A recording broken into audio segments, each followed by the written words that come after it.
Richard Skipper celebrates. Every show is a celebration. Each show, Richard delivers the artists you love, showcasing what makes them unique. Never gossipy. The antidote to a sometimes hectic world. Now, here's your host, Richard Skipper.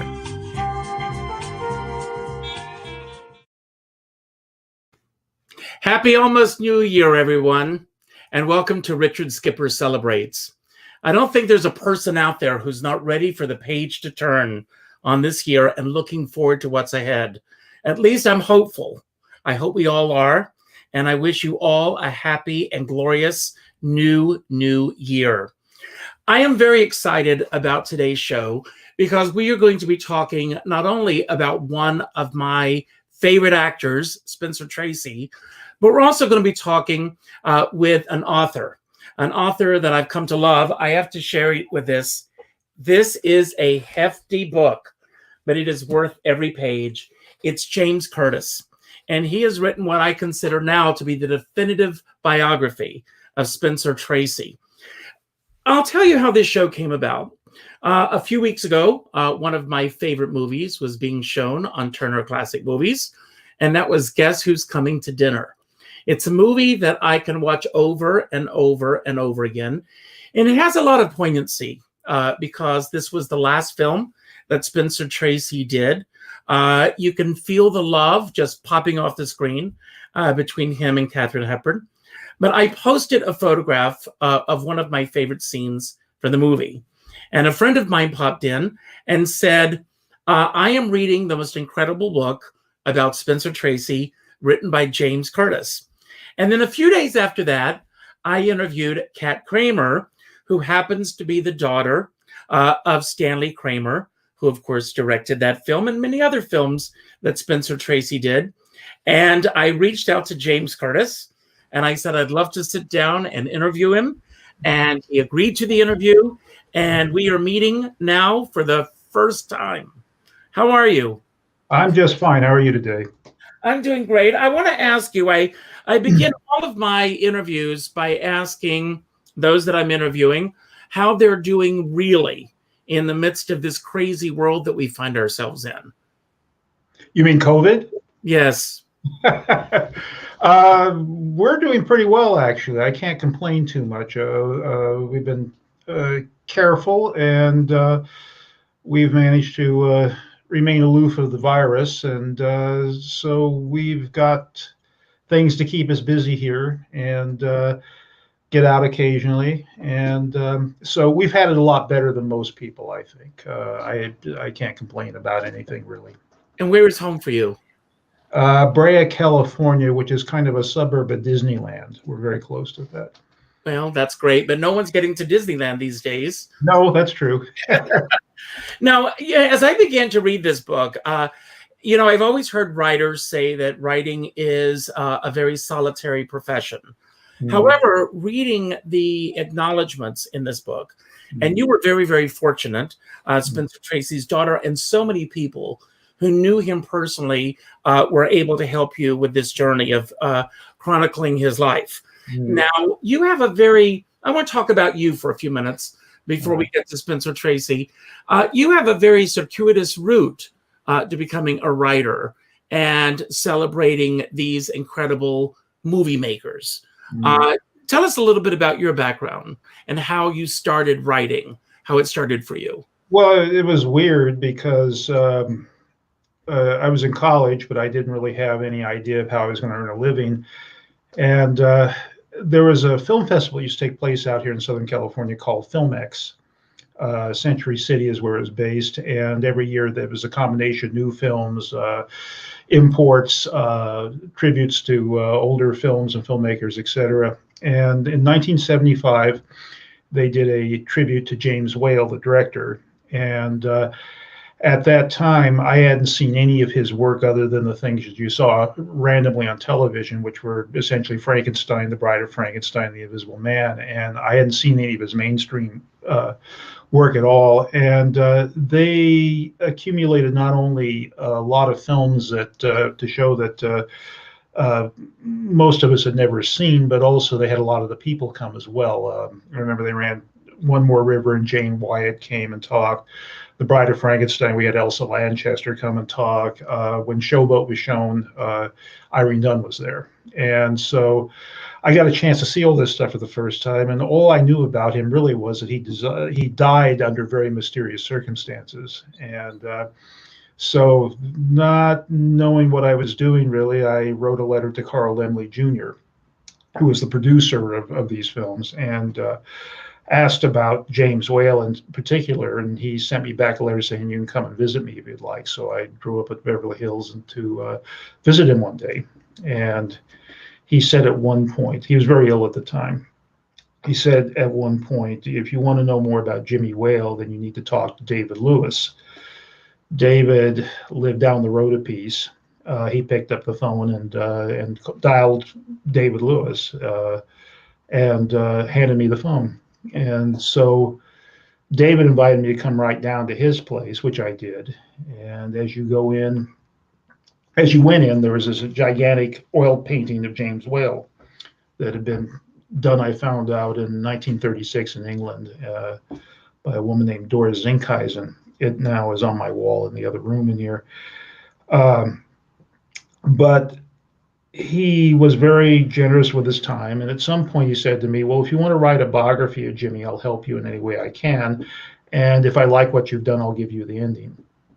And so I had no idea how to do this at all. So being completely pig ignorant about it, I proceeded to write a book, and probably made most of the mistakes anybody could make trying to do that without any training at all. But I did talk to a lot of people that were important to that story and who died in the next few years, of course. Now, did you have such a great interest in classic film prior to this starting? Yeah, I did, because people who are 50 and older will remember there was a time before cable where you had the VHS stations, and especially in big markets like Los Angeles and New York, where everything got mixed together on the same channel. So you had game shows, and you had local origination programming, you had news, and you had old movies. And so people who, just switched the dial, and you had 7 stations to choose from, and you got to see a mix of everything. And so I saw a lot of old films as a result of that when I was a kid. And certain ones and certain people resonated with me.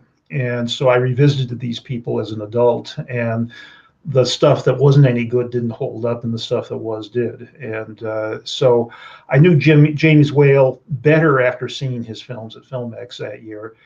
And I thought, well, why not? I'm driving a laundry truck and going to school. So I had no idea what else to do with myself. And so I proceeded to research and write a very bad book about James Whale, which nonetheless, unfortunately, got published. And now, why do you think it was a bad book?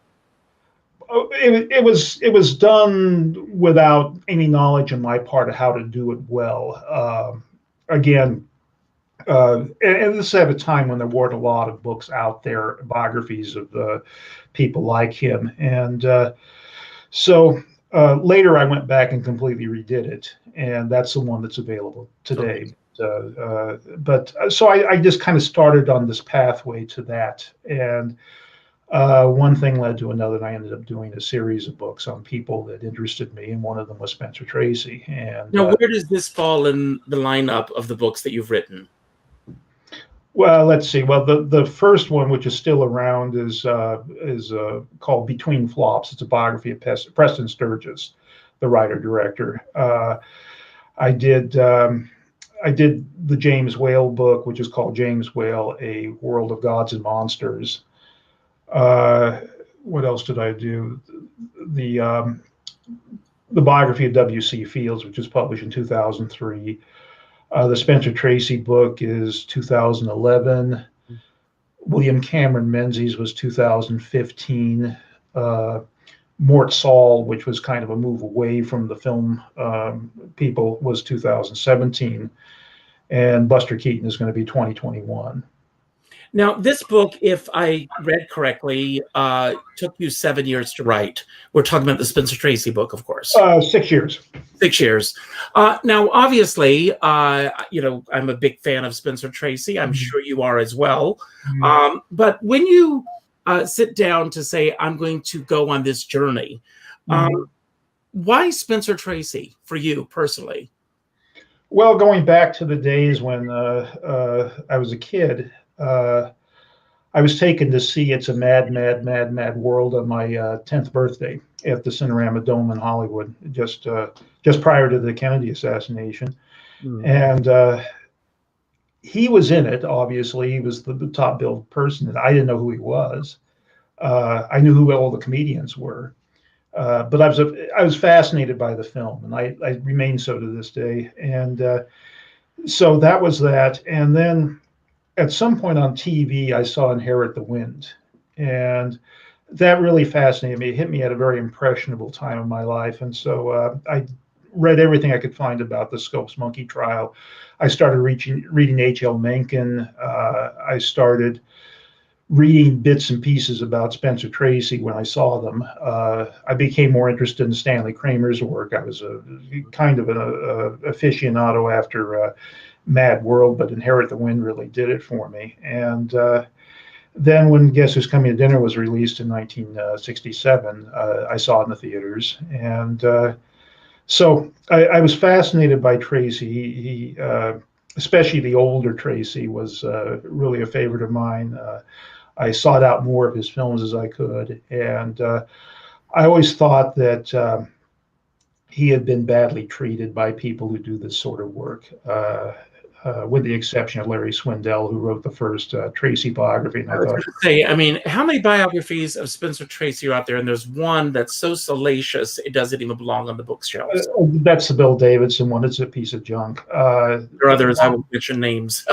Well, it's just that I'm always I shouldn't be shocked, but I am shocked when people just blatantly make things up and easily disprovable things. And the Davidson book was a prime example of that. It was something I think he threw together for a quick dollar, and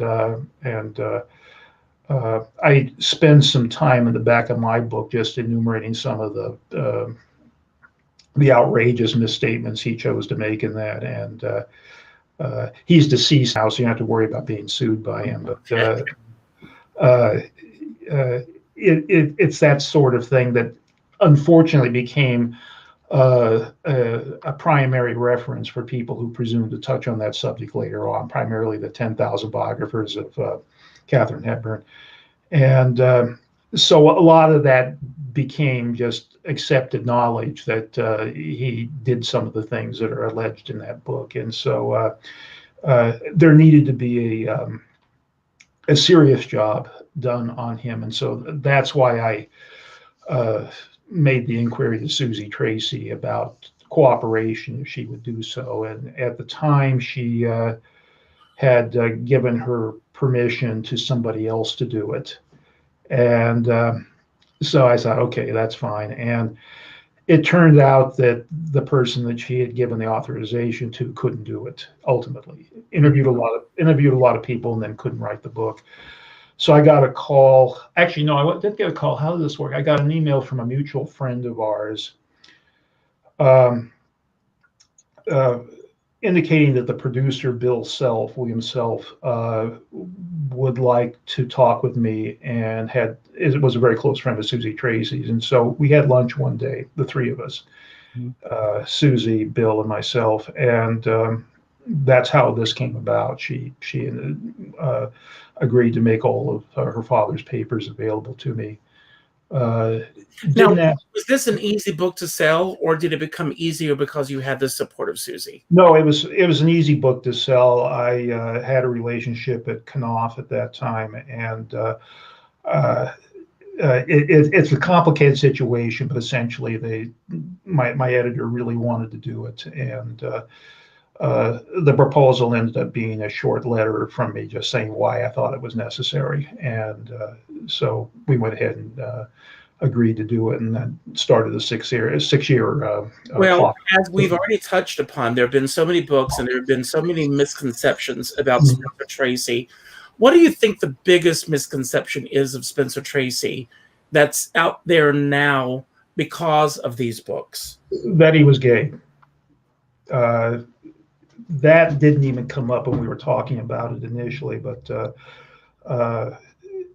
there was one old man out here who has since died who maintained that he had slept with practically everybody in Hollywood, and for some reason his assertions about Katharine Hepburn and Spencer Tracy stuck when a lot of others did not, perhaps. And so it says something about our modern media that people will just accept these things on face value without being the least bit skeptical. And so based on that one... Well, a lot of people who are saying that he's gay are not saying that he's gay because they think that that's an actual aspect of him. They're looking at it as a salacious aspect of his life. Yeah, I think so. Well, you see, part of the problem with doing this kind of work, I think, is that it's a very disreputable category, celebrity biography, if you want to call it that.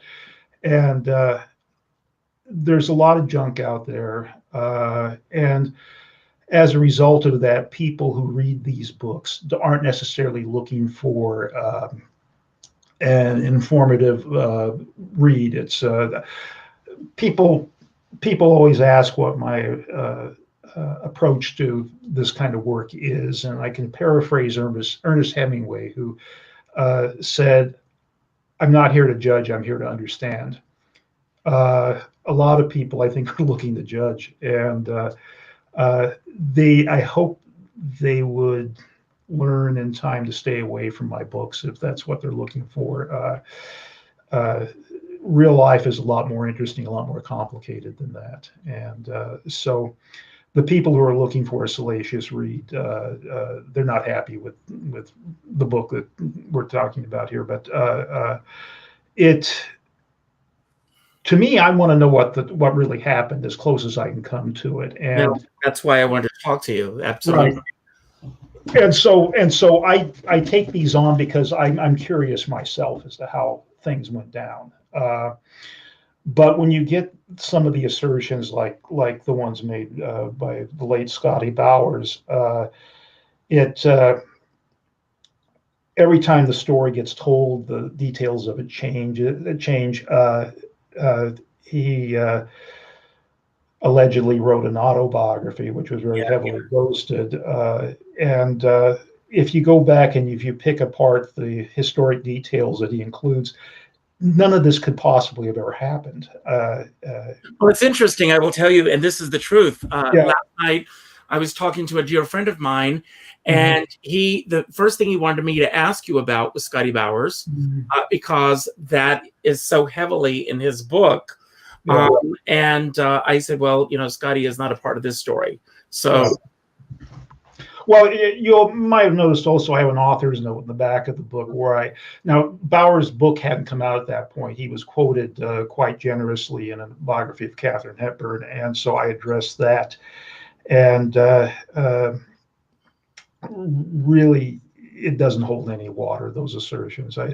He was a guy who bartended at private parties for many years, and he always had this line of gab, and I have a feeling that what happened over time is that the names of the usual suspects, Rock Hudson and people like that, ceased to raise eyebrows, and so he had to up his game a bit, and so he started throwing new names at people, and they stuck. But no, there's nothing about that assertion at all that can be verified or even remotely is true based upon the historic record at the time. Well, James, I'm very interested in your process in terms of the way that you unfold his story. You start with Louise and meeting him, and you end, of course, at the end of his life with Katharine Hepburn being very much a part of his life. Was there any particular reason why you chose to start with him and Louise meeting as opposed to just starting at the very beginning of his story? The reason for that is because Louise was a very important foundation in his life. Louise Tracy, Louise Treadwell, Yes. at the time we first meet her. He had 2 children with her. He was married to her throughout his life. When he died, she was his widow. He had a lot of other relationships over a period of time. Loretta Young was a big one back in the 30s. I think they had a shared religious faith that worked very well in that respect. There were Hepburn, interestingly enough, was as big a contrast to Tracy as anyone could be. She was an atheist. She didn't understand his Catholicism, I don't think. But they were fascinated with each other. The odd thing about it is, if you look at all the women in Tracy's life, the one that came closest to Louise Tracy was Katharine Hepburn. They were both very athletic. They were both actresses. Louise politically was the opposite of Hepburn. Hepburn was a liberal Democrat. Louise was a Republican. But there was a lot in the intermingling of those 3 people that made it necessary, essentially, for me to do a biography of all 3 of them, with Tracy being the central point of interest. But you've got to go into a great deal of background with Hepburn. You got to go into a great deal of background with Louise in order to understand how all 3 of those people meld together. And that's why the book ended up so long, and also because there are so many themes available to dig into: the alcoholism, the Catholicism. Well, I want to go back to the very beginning. He was born in Milwaukee, and his father was an alcoholic. I grew up with that same situation, so I know what that kind of world was like. I'm one of the lucky ones. I did not develop that affinity to that drink, thank God. But his father, I mean, you even say in the book that at one point his father was so addicted to the drink that, there wasn't a bar that he didn't like, pretty much, paraphrasing a little bit. And they even moved at one point because of the close proximity to the bars. Yeah. One of the things I try to do with these books, and I did this with Tracy as well. The family moved around a lot in Milwaukee when they were living there, and I visited the sites of all the houses that they lived in, and most of them are still standing, incidentally. In fact, the place where he was born is still there. And during the summer times, he spent time in Freeport, Illinois, where the rest of the family lived and where his parents are now buried. So there was a tremendous amount of tremendous sense of place that I was able to develop as a result of that, to bring in the early aspects of that story and to show exactly what he came from. His father was a binge drinker. It ran in the family. You can go back actually and see the roots of the alcoholism in the second wife, and now I'm thinking back a few years, the second wife of the grandfather, if I'm thinking correctly. I should have the book in front of me. I don't right now. But you're right. You are right. But he so there were some elders, half sisters that became nuns. But the first wife died, and he married a second one who was an immigrant from County Cork, Ireland, and she had the alcoholism gene, if you will, the curse, the what do they call it, the monster within the Irish culture, the propensity, the inability, I should say, to handle alcohol, intolerance of it, physical intolerance, and it got passed down through the generations. And with the case with John Tracy's, Spencer's father, was that he had one brother who wouldn't touch the stuff, and he was kind of the guy that came around. He came up from Freeport and would find John Tracy when he would disappear on a toot, and really take him away and sober him up and bring him back to the family again. And that pattern was repeated in Spencer's generation, because he had an elder brother named Carol who would do the same thing for him. So it's interesting to go back a bit and see how these patterns are formed and how they get transferred from generation to generation. Well, there's this interesting dichotomy going on in the house. In addition to the drinking, there's the Catholicism. Catholicism, and his mother was not Catholic. No, she wasn't. No, that's absolutely true. At various times, so I think she ended up Christian Science, as a matter of fact. But no, she was not, and that's a pattern that presented itself also because Louise Tracy was Episcopalian; she wasn't Catholic either. There was a lot that wasn't shared in his relationships. You know, he was kind of apart, and that was something I think probably afflicted him a bit also. That and the fact that he had such a visceral sense of guilt about his behavior in life, and that really played itself out when his son was born, and when it was determined after a period of time that he was born deaf. Right. And Tracy, I've always thought of as kind of a visceral Catholic. He wasn't an intellectual Catholic in any way. He wasn't well practiced in that respect, but he felt it on a very visceral level, and he felt that the infidelities that he engaged in, the drinking, etc., God had decided to punish him by rendering his child deaf. And that was the thing that he had constructed in his mind that contributed to a level of self-loathing that's almost impossible to imagine. And he carried that throughout his life. Now, I'd like to talk about one other person in Spencer's life, which really surprised me, and that was George M. Cohan. He referred to as his spiritual father. And George M. Cohan essentially took him under his wing and really pushed him more towards the theater. That's true. And he was a mentor in a lot of ways, and a big star at that time, as we all know. I think Cohan, more than any single person, helped move Tracy to a point where he could be successful on the New York stage. And then ultimately, when talkies came in the late 20s, he was one of that great group of stage actors who could handle dialogue and who were imported to the West Coast.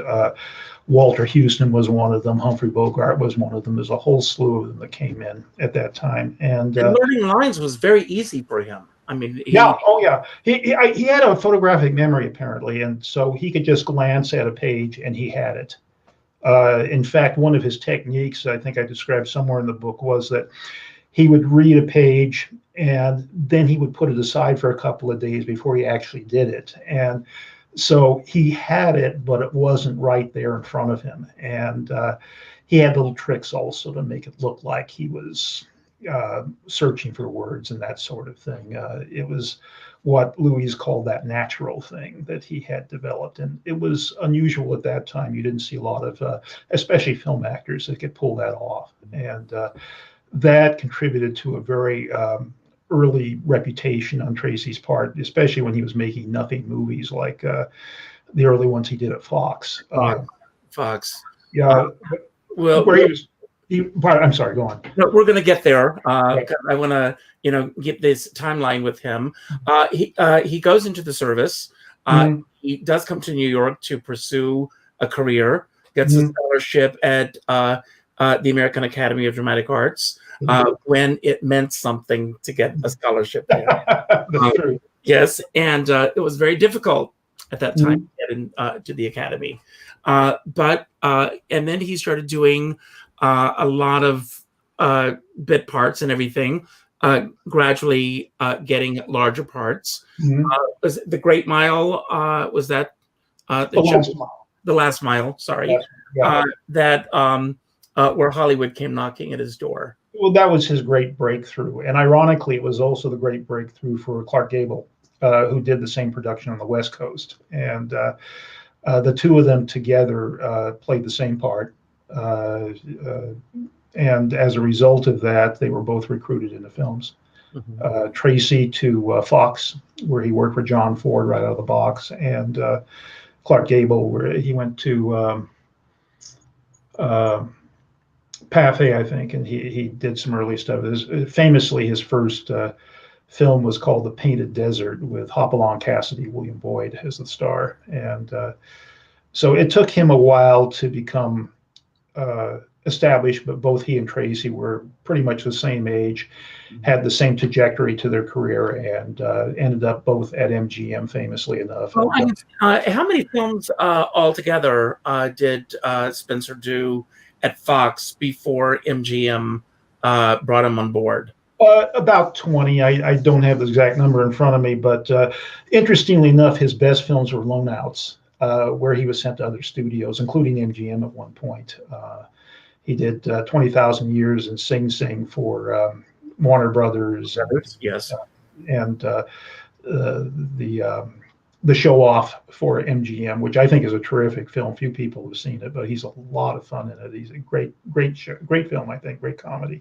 Well, and I want to talk about that for a moment, because he was one of those rare actors who could do both comedy and drama, make them both seem very seamless. And it seems to me, looking at the trajectory of his career, that as soon as he arrived at MGM in 1935, by 1937, it was like, I'm on my way, stand out of the way. And he did altogether, I think, 75 films. Yeah, he did. And well, that first year at MGM, he got an Academy Award nomination for San Francisco, and he was on screen 17 minutes, something like that, for the whole film. But MGM stood apart from other studios at that time, in that they knew how to build somebody like that. Irving Thalberg thought a great deal of Tracy's potential at MGM, and so if you look at the first 4 films he did at MGM, let's see if I can remember them correctly. In San Francisco, of course. There's Captain's Courageous. Captain's Courageous, that came a little bit later. There's Boys Town. Boys Town came after that, of course. But in a 1-year period, he did Fury, which is a terrific film directed by Fritz Lang. He did San Francisco. I'm losing the other titles right now, but all of them showed a range that you would normally not see in an actor of that time. And he really wasn't on a lot of people's radar until he showed the versatility. Libeled Lady, I think, was another one from that period. They were careful to put him with popular female stars of that period so they could build him up a bit. He did a film with Myrna Loy, who was a big deal back then. Jeanette MacDonald, who was in San Francisco, of course, Sylvia Sidney and Fury, etc. So they took some effort to make sure that he was well positioned and that he would become as valuable as possible to the company. And that indeed is what happened. Now, I can't remember if it was Louis B. Mayer or Thalberg who said he was an actor, but we made him a star. That was it. Mayer probably said that. And but he continued to work, and for him, it was not about being a star. He loved the work. He was a man's man across the board. Yeah. Did not like to wear the makeup. Did not like to do any of those things. No. But he was at MGM for a few years, and then he meets Katharine Hepburn. And at first, it was not love at first sight. And you go into about that. She had bird under her fingernails, was his comment. She liked to garden. No, she targeted him. She had wanted him to be in Philadelphia Story, and she wanted Clark Gable and Spencer Tracy in Philadelphia Story, and she was told, no, you can't have them. She controlled Philadelphia Story because Howard Hughes bought it for her. Well, if you can tell everyone a little bit about this period in her life for a moment, because she was, up to before this, considered box office poison. Yeah, she did. And someone, I think Dick Cavett, asked her one time, why was that? And she said, bad pictures. And that's true. She was at RKO. She made a tremendous mark right out of the box with Little Women, which was a tremendous hit during the Depression. And she did a series of films at RKO, some of which were very good, but some of which were just not commercially successful at all. Bringing Up Baby is a great film, but it was a terrible flop at the time it came out. So you had her making good films at that time. She's making a lot of junk as well, or what she would perceive as junk. And then Philadelphia Story kind of put her back on the map again, but that was on stage. She didn't have the money for the film rights at that time, but she had been involved in a long-term relationship with Howard Hughes, and Howard Hughes bought her the film rights. And as a result of that, she could dictate her own terms. And when MGM came calling for Philadelphia Story, they didn't necessarily want her; they wanted Philadelphia Story. She could call the shots on that, and so she had asked for Gable and Tracy, if I remember correctly, and they said no. So she ended up with Cary Grant and Jimmy Stewart, who were, pretty good consolation prizes. And then she was going to do this other film. Now that she was big again, she was going to do a second film, which was Woman of the Year, and the story for which was conceived by Garson Kanin and written by his brother, Michael Kanin, and Faye Kanin. And so she, at that point, was able to get Tracy. It was quite a fluke, actually, because he was off in Florida making a film called The Yearling, and nothing was working out correctly, and they shut it down finally. They didn't make it until years later with Gregory Peck. But Tracy all of a sudden miraculously became available for Woman of the Year. And so that's how that started. And they proceeded to fall into a really rip-roaring affair. And they were the talk of the studio, I guess, at that time. It was at a time where that information was kept out of the papers. Very much. They were not pursued the way they would have been now.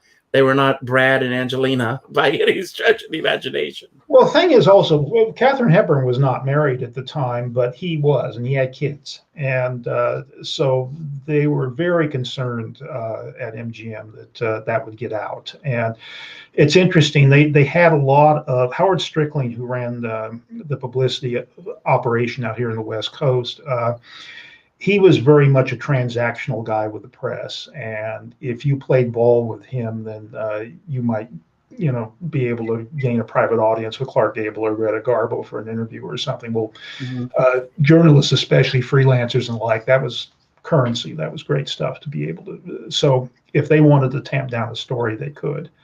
And that happened in this case. Now you can see the New York-based columnist, and if you go back and look at this stuff, it's clear what was going on. But someone like Walter Winchell, who was not based on the West Coast and who really didn't need that kind of cooperation, he was such a big figure on radio and in syndication, he could allude to things like this, and you can see the veiled references to the relationship going on the East Coast. But out here, it didn't happen. In your research, don't you find that there were certain people that were hands-off as far as getting these items in the paper? Blatantly in the paper. And then there were certain people that they actually went after. What was it about Hepburn and Tracy that everyone gave them their privacy and their space? One thing was that they insisted upon it, but a bigger thing was MGM. MGM had the muscle to keep them out of the press and keep that relationship out of the press. She was also very useful to them in terms of taking care of him and managing him when he goes off on a drunk. And he was a valuable property to them. During World War II, he was the biggest male star in the world. And so he was important to them, and she was willing to take on that responsibility. Louise, his wife, was hands-off at that point. She didn't know how to deal with it. She didn't want to deal with it. And so she threw herself into the care and upbringing of her son. And her daughter, of course, also, but especially John. And so during the war, when all this was going on, is when John Tracy Clinic got founded, and she went to her husband and said, "I need money for this," and he said, "All right." And so he enjoyed a bit of he had a way of kind of feeling a bit of what's the word I want there? He was able to do something that he saw was intrinsically good and valuable and important in funding the clinic. And So he did so happily. He had the money to do it. Money didn't mean a lot to him. He was a big tipper, and but he always did that because he said, "I have the money, and these people don't make as much as I do, and so I'm happy to do it." Louise was appalled sometimes by how he would tip, but I think the clinic's existence meant a lot to him, and the fact that Louise undertook to do it, and that contributed to a bond that they had that was unbreakable after that. It was important to him. It was important to her.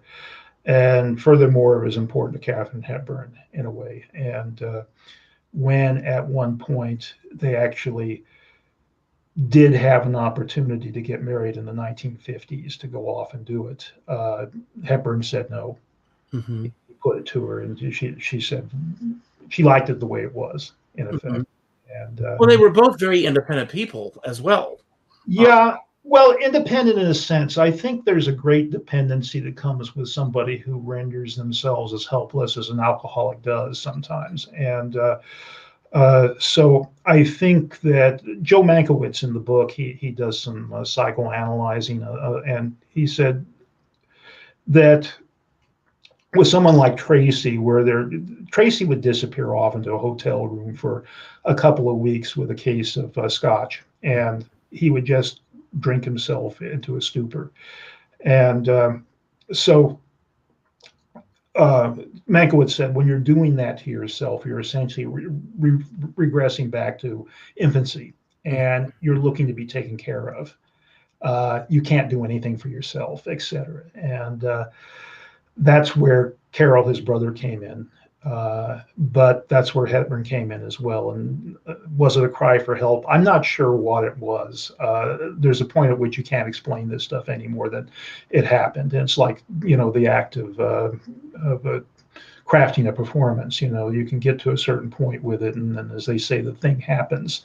There's something magical that takes place. You can document what the road is to it and what goes on leading up to it, but at the end of the day, it's something that's unexplainable. It's just part of the human condition and part of the human toolbox. In some people, they can put these things together in their mind, and it comes out the way it does. Now, like with everything, his career started out gangbusters at MGM, but later on, he was not happy with the film roles that he was getting. So he was going off, and he was really proactive in terms of the choices that he was making in his own career. And another relationship, but we're talking physically. We're talking about a business relationship with Stanley Kramer. Talk a little bit about that relationship. Well, Stanley Kramer had a fascination for Tracy. Dory Sherry was the same way. I think in both cases, Tracy was their favorite actor. And Kramer is a very interesting guy in that he's one of those figures that connects old Hollywood with post-war Hollywood, where you had more independence out there, and someone like Kramer could take an option on a cheap short story and raise money from lettuce growers in the Salinas in the Central Valley, and proceed to make a cheap movie and put his name on it as producer. And that's how he started. His first few films were based upon inexpensive properties, and he developed a reputation. Eventually set himself up at Columbia Pictures, did things there, had good writers working for him, proceeded to move on to his own company, releasing through United Artists, and he did things like High Noon, and then the Caine Mutiny was one, etc. From that period. And then he went solo as a producer-director in 1955, I think it was. And he had a guy, one of the head honchos at United Artists, who was fond of him and was really his mentor at UA. And so he did a series of films for UA release. They were cross-collateralized, and the problem was none of them made any money, at least as far as they were concerned. And but he did a series of very prestige films with big casts, Inherit the Wind being one, Judgment at Nuremberg being a big one. When he got to that point where he could do this, he wanted to make a film with Spencer Tracy. Inherit the Wind was the perfect vehicle for that. Great. He was warned about Tracy, however, and he went ahead anyway and was able to get Tracy. And it was Tracy, Frederick March, and Gene Kelly in a very unusual role. Yes.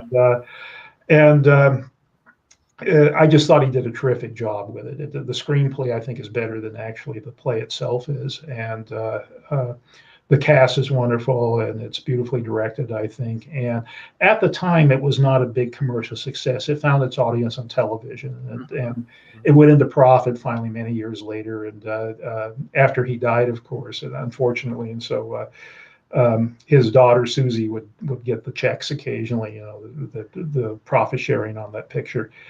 But he ended up doing 4 films with Stanley Kramer.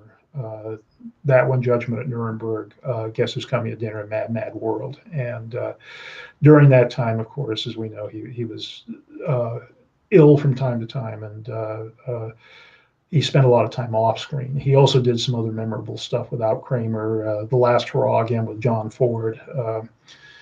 Well, Devil at 4 O'Clock isn't terribly memorable, I'm afraid, but with Frank Sinatra. But Old Man in the Sea, another troubled one. So it's a mixed bag later on, but the ones that really shine do shine, and they still shine to this day. Now, I want to go to his final film, which was Guess Who's Coming to Dinner. Mm-hmm. When he did the film, he had been off screen for a number of years. 4 years at that point. So if you can go take us back to that time and him coming back to do this film under very unusual circumstances.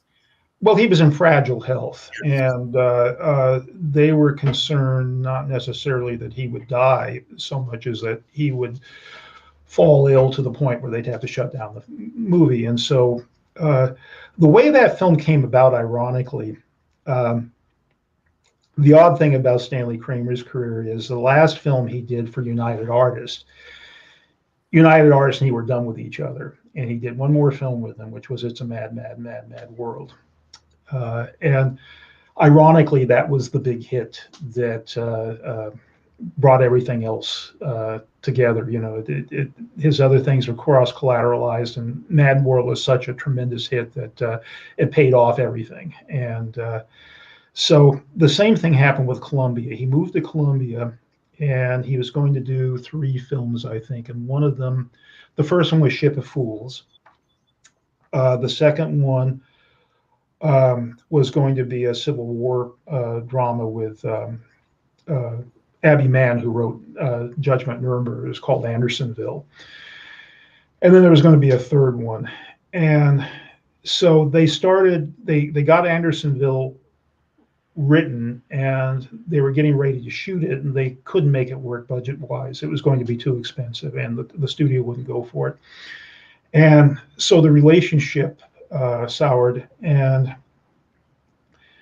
the people who ran Columbia at that time said to Kramer, in effect, okay, we want you to go away. And so to settle out this deal, we'll give you $3 million to do anything you want, but you can't spend over $3 million on it.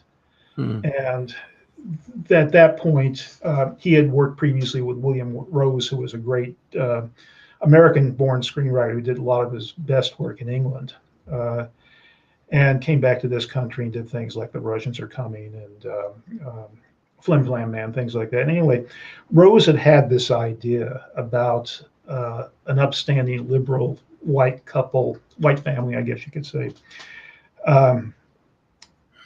finding all of a sudden, or faced all of a sudden with the prospect of their daughter marrying a black man. And he conceived it as a comedy and pitched it to Kramer as that. And Kramer, at first, it didn't ring a bell with him at all. And he just kind of brushed it off. And then later, Rose, who was busy trying to sell something, he was working as a freelance screenwriter at that point. And he said, "What would you like to make?" I think is the way it got put. And he said, "I'd like to do something with Spencer Tracy."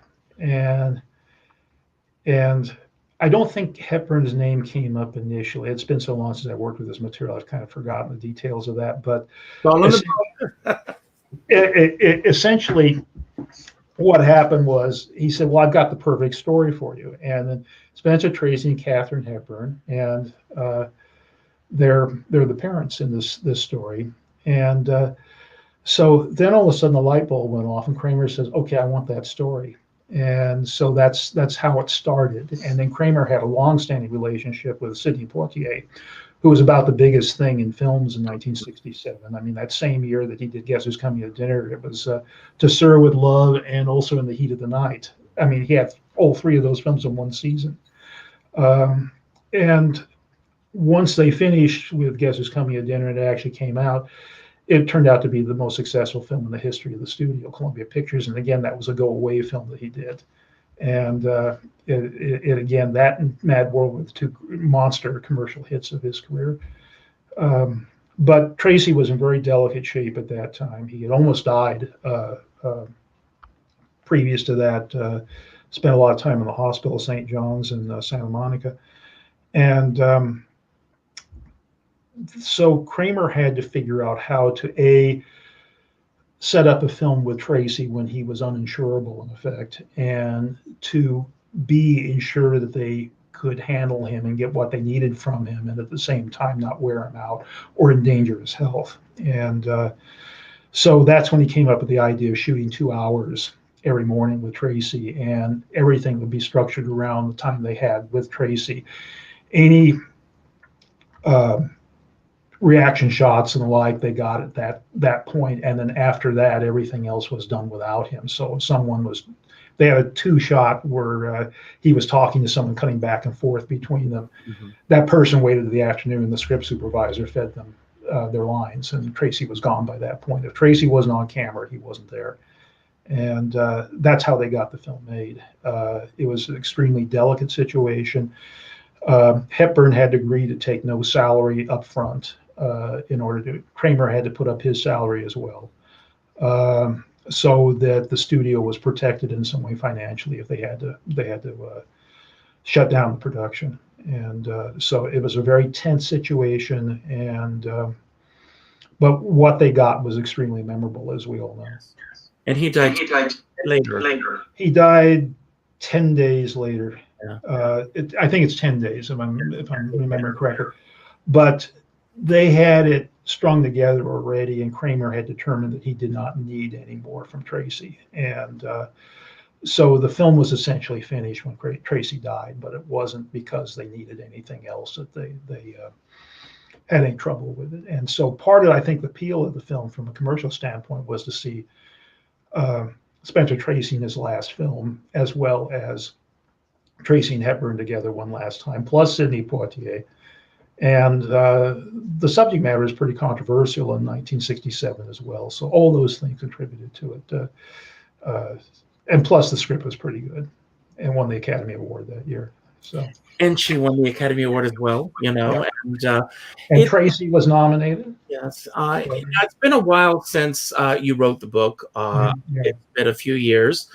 What is the biggest takeaway of Spencer Tracy that has stayed with you since completing the book?